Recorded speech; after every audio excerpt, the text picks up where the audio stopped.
Shauna Craib, owner of Craib Accounting, has been running her accounting firm for 8 years now. Elle Pierce, owner of Pierce Systems, has been running her marketing agency for 2 years.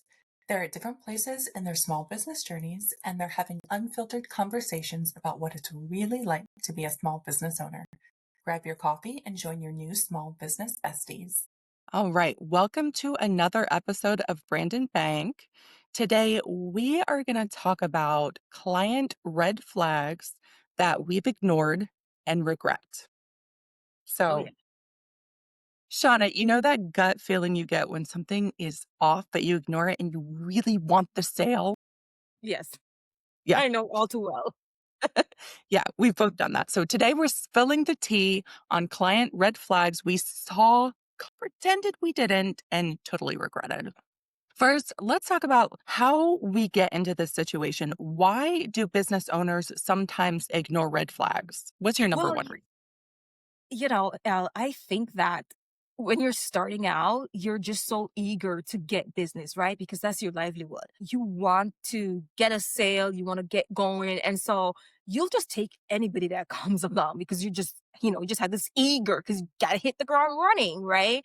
And so you see the red flags and you're like, I know this is a bad idea, but I need the business. And so you just jump in hoping that once you get in, things will change. And sometimes it do change, but change for the worst. Right, right. Because it's like a relationship, right? If the red flags that you ignore early on only grow the Mhm. further down the road you get. Yeah. It is a relationship, it's a business relationship. So, Shauna, do you have a specific situation with a client that comes to mind? Yes, I have so many red flags. And my red flags, they're all different with different clients. So, one client might have one or two signs that I ignore, and some client might just have multiple signs that I ignore. So it spans different a lot of different clients. My red flags is not just limited just to a one client. But yeah, I remember. And let me touch on a few points. Like I've had clients that they just refuse to sign a contract. And, in the accounting world, we call it like an engagement agreement, which just kind of like similar like a contract, just kind of outline what our roles are, responsibilities, what are we doing for you, what are your responsibilities as the business owner, and what we need from you. And I've had people who just don't sign it, and it's just clear as day, but I think they feel like, well, it's a contract that's holding them liable. Even Right, though the financial piece of the contract might say, this is a month to month contract, you can cancel anytime. They just feel like, well, there's something just going to hold them. So I've had people that just won't sign. And I've strange. had situations where just like, okay, they won't sign, but they're willing to move forward, they're willing to get started. So let me just ignore that part and get them going. Which later on, when they stop paying, well, we have nothing signed to go after them for. So now you're burned. Right, right. Yeah. And would they get away with that with a larger business? Right, with the official consulting firm Oh, versus a of small course not. business. Of Yeah, course not. Some businesses, if you won't sign, they just won't work. And I can only assume that larger accounting firms, that if you don't sign, they won't work, but they have the resources to be able to say, oh, we don't need you. right. We have millions of dollars. We don't need your little money that you're coming with. So if you don't sign, well, smaller companies, it's hard to see that money walk away, especially when you need it. So you're more than likely to just ignore that red flag and say, they won't sign, but they need the work. We need the money. Let's make it happen. Yeah.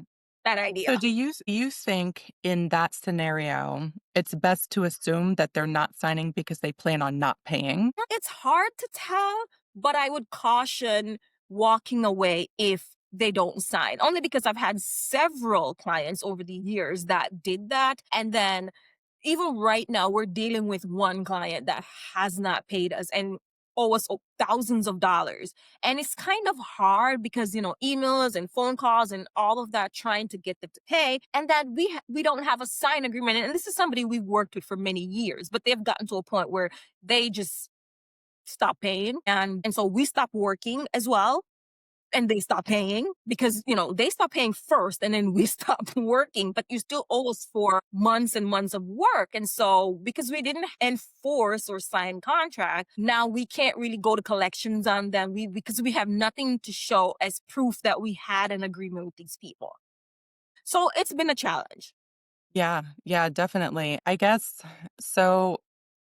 If a small business owner were coming into the same situation, what would you say to do differently? I would say enforce your contract, even if it's a one pager agreement that says, "Hey, I agree that you're gonna do this. I'm gonna do this. You agree to pay me once a month on this day for this amount."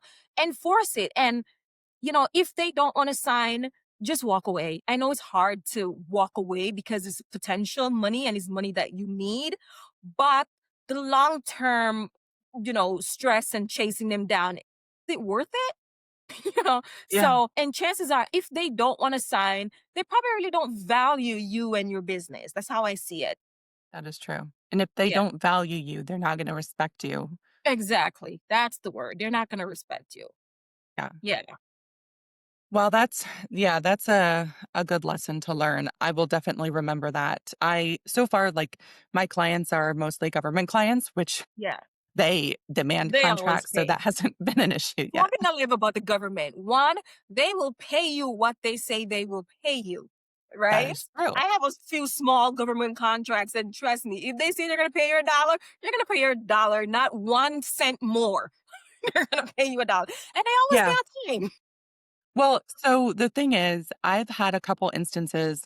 I have this one government client that they are in their option years, which means that they've gone through their first year of our contract and they've added on, they've renewed basically. Yeah. And so I've been with them for a while and they have paid late a couple of times, right? And not super late. It's like we're on net 30 and they're paying the 4th of the following month versus, by the Yeah. 31st. Give and take, I always say give and take another 15 days. If you're net 30, give another 15 days for processing because, when you're going through the accounting process, there's approvals to be happen. You got to put the invoice in the system. You got to do all your checks and balances. So I always tell people if your invoice is net 30, give them 15 days before you actually see that money, at Yeah. least. Yeah, Yeah. and when they do pay past the net 30, they will pay the interest on that or they'll charge themselves. And so Yeah. it was like an extra $20 or Nice. whatever. So It all yeah, so counts. that's the good thing about having the government as a Yeah. client, right? You don't have to deal with all of this. And Yeah. so, yeah. Everything counts. Yeah. And so for me too, another red flag that I ignored, right, is I've had clients that, and I don't know if you've had this, so do tell me, clients that they come in and right off the jump, they want me to give them a discount. It's like, you want me to work with you. You come in with usually a lot of work. And sometimes, and in my world, a lot of clients, they think, okay, I don't need accounting. I don't need bookkeeping. I don't need any of this stuff. I can do it myself. I can DIY. And that's usually great if you're a small one person where, you don't have a lot of things going on every month. Your stuff is just cut dry.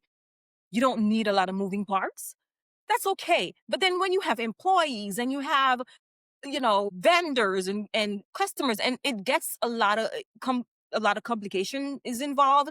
Some people try to do it themselves, and then they Same with marketing. come and then they have 3 years worth of mess to clean up, but then they want you to do it in 1 month, to fix it in 1 month. But then they also want you to give them a discount on top of that. A Yeah. discount for what? For the mess you've made for the last 4 or 5 years and want me to fix it in a month or less? It doesn't work that way. And so And that's a red flag for me because if you're already crying for a discount, that just tells me, one, you don't value my work because you don't think that the work that I'm going to do for you is worth what I'm charging you. Not that you yeah. could do it yourself, because here you are coming to me. So clearly you can't do it yourself. You're right off the bat asking for a discount. And then they get upset, or oh yeah, let me find someone else. If you say, push back and say, no, no discount, they're like, oh, well, let me shop around. Okay, good luck. But then Yeah. sometimes some of them do come back after not being able to find somebody cheaper, or find somebody cheaper, and then that person is not as equipped and knowledgeable in what they're doing, so they create another mess on top of what you already have. So yeah, that's a red flag. The minute somebody I mean, I think a discount should be offered. You shouldn't ask Yeah. for it. Yeah. Yeah, I agree. So if they're coming to you and they want a discount on that 1 month, are they pushing you to try to get everything done in that 1 month so they don't have to continue using you for services past that point? So you'll Of probably come course. into yeah. So Of you'll come into course. that problem too with them. If they're already asking for a discount. They're not Oh gonna yeah. wanna pay for another month. Exactly. And then just expect you to work magic and fix everything overnight. And it doesn't work. I mean, think about it. If it took you 10 years to make a mess, why do you think it's going to take me 5 minutes to clean it up? You know, Yeah. We're it's experts, but we're not useless. magicians. Exactly. Exactly. So yeah, huge red flag. Don't ask me for a discount. Let me generously offer you a discount if I'm saying, well, continue services with us for additional discount over a few months, XYZ, that I would generously offer. But you coming in as a client right off the bat asking for a discount just signals to me that you don't value my work and you think that you can do it. And I hate that. Yeah, I agree with us in small business. I think people should come in, they should value our work and value us, pay the prices. We already have low prices. Right. We're pricing what we need to price to stay in business, to stay afloat. We're not trying to become overnight millionaires. That's not why we started our businesses. Exactly. And we understand Yeah, too that you're small business. So we're trying to work with you as much as we possibly can, right? But you always exactly. gonna find those people that they just think that they can do it better than you can, even though they're So coming to you. the flip side of that, when I was working for a large agency, we had I had a client who was on a $4 million contract for about 6 months. And so they were asking for discounts because they were paying a very high price point. So I did work with them on that. I felt like it made sense, even though it was a ton of work. We were doing 24-hour support with them with our team out in India. I think I had like 25 employees working on their contract, but they definitely were all about the discounts, and I did work with them on a lot of discounts, but they did also end up being I love them. I still value my experience with them, but they were definitely my biggest headache. So, I Yes. think discounts equals headaches. Yes, it Just does. headaches in the beginning equals headaches throughout. Yes, So, it sure does. Oh my gosh. So another thing too, I know you asked us, today we're talking about red flags, right? Client red flags. And so for me, another thing that I've experienced too in my business, it's these clients that come and they give you these vague scope of work, and they'll tell you right off the bat, because before we even sign a client, we kind of like have a discovery phone call, right? Or meeting to say, what is it that you need? Kind of like get a rundown of their business and just kind of get like on a monthly basis, this is what I need. And sometimes some of them will be very, very vague. right. And then, I'm the kind of person like I like to push and I like to poke because I don't just leave you telling me vague stuff. I need to know what I'm doing. And the ones that when you keep it's like you're pulling for teeth, right? It's very painful. I'm pulling information out of you. And then when I do get the information, what happens over a period of time, they start to change, constantly just change the scope of work. Just like little by little. I thought you were gonna do this. How would you think that when we had a discovery phone call, you didn't disclose that? We have an engagement agreement that does not list that we're going to be doing that. But then every month it's like a little thing added on and another, and it's just like, and then they always make it seem very, just like normal, like, oh, it's just a simple little Yeah, thing. they play It's no stupid. big deal. Yeah. Oh, a quick little change. But the quick little change, all these little things, they add up. And if we had put those into our scope of work, you would have been paying additional money every month. But we find ourselves doing all these little things that should be a one time little thing. But unfortunately, it cannot be a little thing one time. It's going to be a recurring little thing every month. And so I've had that. Trust me, believe me, right now we have quite a few clients that their scope of work has changed since we signed them. And it's these little things that they say they didn't tell us. And then when you ask them, it's like, oh, it's just a little one time. But as you keep going, you realize this is not just a little one time thing. It has to be a recurring thing. Yeah. And so when So, I go back and I say, hey, we need to change the scope of work because this is going to cost additional stuff. Some of them, like one client now says, for example, let me give you a specific example. So we had a client, right? And we do, all their bookkeeping, all of that stuff every month. One of the things they asked us to do, which was not originally disclosed in the scope of work or the signed agreement, was we just need you guys to reconcile and submit our retirement accounts. They have a state funded retirement account. The employee funds it, but it's managed by the state. And so between working with that state, the state, and reconciling and doing all that, making sure that we submit all the contributions for the employees. That was supposed to be a one-time thing to catch up. But we found ourselves 2 years later still submitting contributions for employees and reconciling. And so at the start of the year, we went back and say, hey, we've been doing this for almost 2.5 years with the same price. And, this wasn't originally disclosed. And the owner came back and said, well, you know what? We can't pay you the increase in fee, so we'll just take it over and do it ourselves. And so after 2.5 years of us doing it, now you're refusing to pay us to continue to do it. Now you say, we'll just do it ourselves. wow.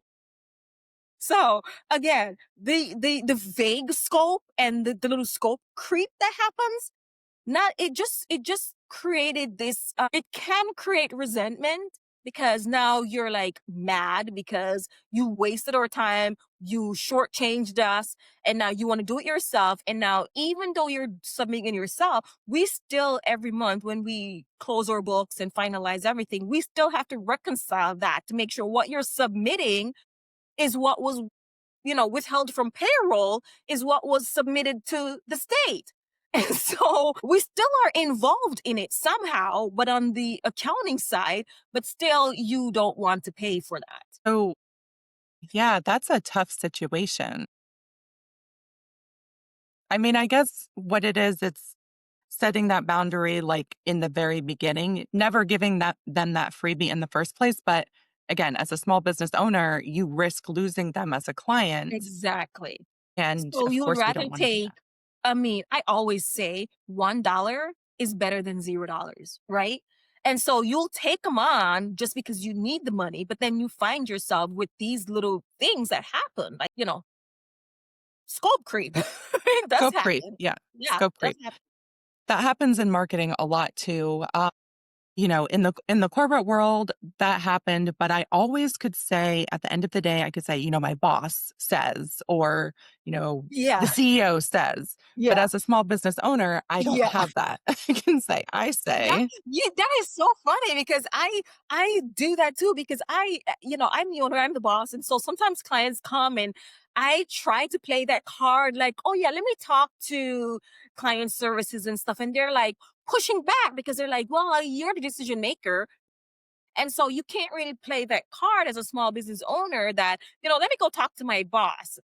You are the boss, or let me go talk to my partner. Yeah, you can probably get away with that, but if they know that you're the sole owner and person in charge, they're not going to let you get away with not giving into what they want. So yeah. that's always something to think about. It's funny. I feel like my solution to that could be like, well, I need to talk to my accountant.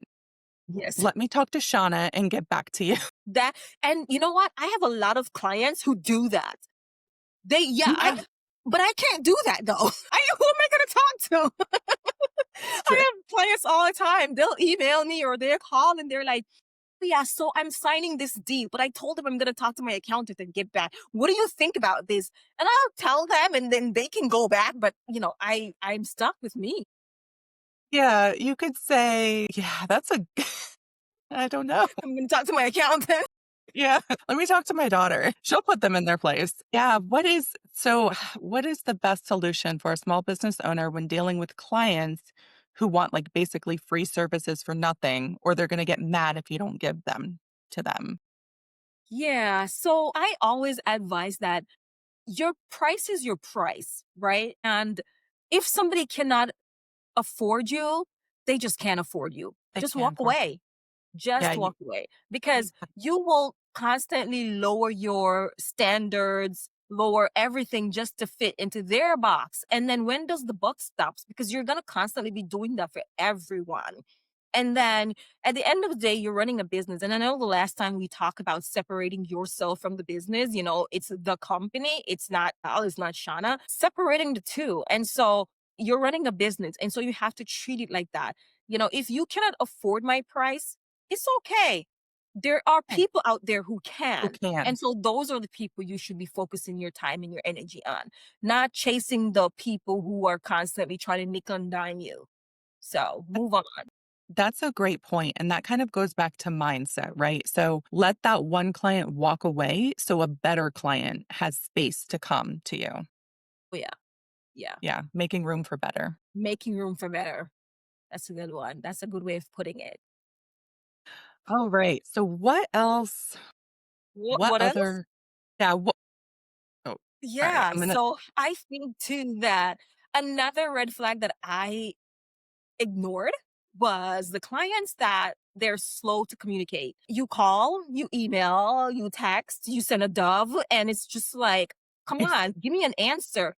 And I know you read my emails because I have read receipt and it says you read it. So how about just getting a response? Even the prospects, they're not clients yet, but you're working with them. There's a potential that they might want to work with you, but then you're following up and you're following up and you're following up and they just won't respond. And to me, it's like, okay, if you're not ready or if you're not interested, just say that and let's move on. But I hate having to constantly push and push and push and push because I think it gets annoying and it gets just a little overwhelming at times to just feel like I'm bothering you. yeah, And I so know it's the whole sales thing, but I just don't like feeling like I'm bothering you.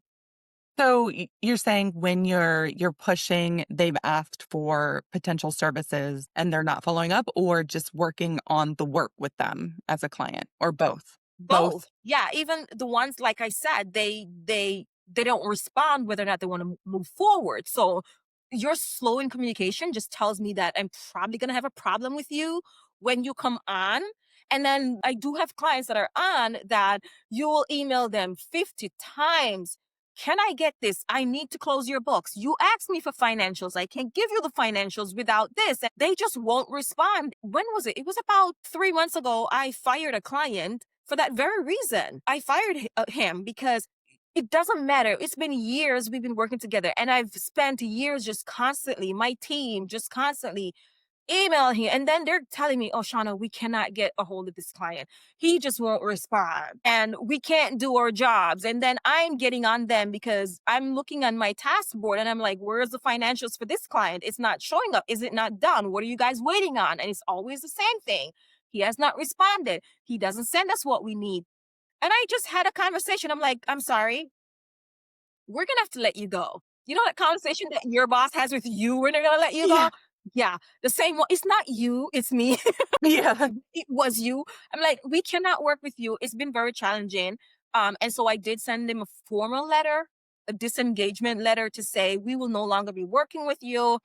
Once you find another accountant, we will do the necessary transition to make sure they have what they need. But our agreement ends with you at the end of the month, pretty much. And so about 3 months ago, we kind of let him go. Did he respond to that? He just said, okay, he thought he was sending us stuff. I'm like, no, you have not. You have not. And it's very stressful and I don't need that. If you cannot, and he's not the only culprit. I've had many in the past that I've let go too. And then I've had a few still on board right now that they're not as bad, but they're just a little slow in responding, or you have to ask them 50 times before you get a response. So slowing responding again, that just creates a lot of backlog and a lot of missed deadlines. And then when you miss deadlines, especially in my field, when you even in any field, when you miss a deadline, it shows bad on you, and then clients point the finger at you because, well, They you do. didn't come through. Right, right. I think so in marketing, when I have a client who won't do any meetings. And so, which is actually fine by me. So all I do, I've kind of turned our meetings into emails and have actually developed a pretty good relationship over email. And I created like this template, this full report with all of the information that they need in there. And so I include like launch dates, turnaround times, and all of that information in our emails. And I make it clear that I need this back by this date to meet this launch date. And so that's been working well. I think with marketing, it might be a little bit different. You have something that's going live at a certain time, and that's what you're paying for. That's not going to go live if you don't give me this information by this date. And if it sits and waits, I have this email that shows it's you, not me. Yeah, Yeah, yeah. that's your fault. Your problem. I know. Red flags. Telling Yeah. you guys, learn from these red flags. Don't make the same mistakes.